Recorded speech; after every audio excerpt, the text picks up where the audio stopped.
जब हम आए जगत में जग हंसे हम रोए, ऐसी करनी कर चले हम हंसे जग रोए। कहते हैं सदियां बीत जाती हैं तब कहीं जाकर ऐसी महान आत्माएं जन्म लेती हैं जो पूरी मानवता का कल्याण करती हैं। परम संत संत कबीर दास जी भी उनमें से एक हैं जिन्होंने अपनी गरीबी को दोष न देते हुए, शिक्षा को दोष न देते हुए ईश्वर को पाया। संत कबीर साहिब एक महान संत, कवि और एक महान समाज सुधारक थे। उनके द्वारा जो पंथ चलाया गया उसे ही कबीर पंथ कहा जाता है। कबीर पंथ क्या है? कबीर दास जी कौन थे? मुस्लिम या हिंदू?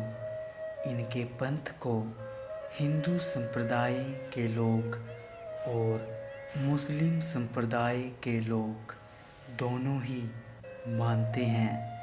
प्रारंभ में वे सूत काटते और कपड़ा बुनते थे। कपड़ा बुनते बुनते उन्होंने जीवन के अनमोल दोहों को बुन लिया जो आज भी उतने ही प्रासंगिक हैं जितने उस जमाने में हुआ करते थे। कबीर साहिब जी निर्गुण निराकार ब्रह्मा संत थे जो अंधविश्वास, पाखंड, मंदिर मस्जिद के घोर विरोधी थे। उनका मानना था ध्यान लगाने से ही ईश्वर को पाया जा सकता है। कबीर जी के जन्म के बारे में विद्वानों का अलग अलग मत है।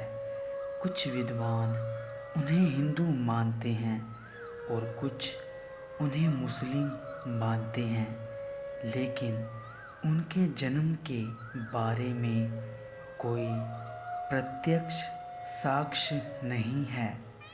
ज़्यादातर विद्वानों का मानना है कि कबीर जी का जन्म 14वीं शताब्दी के अंत सन 1398 में वाराणसी, उत्तर प्रदेश में हुआ था।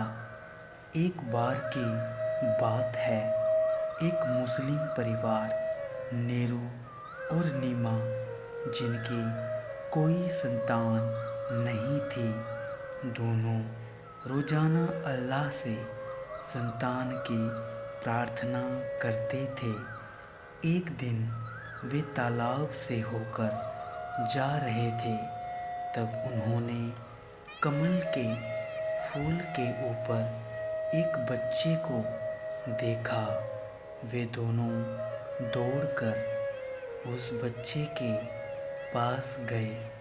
वह बच्चा उन दोनों को देखते ही हंसने लगा, मानो जैसे कह रहा हो, मुझे अपनी शरण ले लो।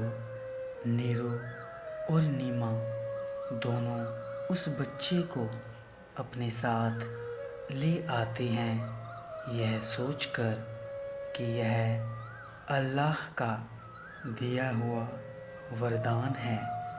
इस प्रकार माना जाता है कि एक मुस्लिम परिवार ने कबीर जी का पालन पोषण किया था।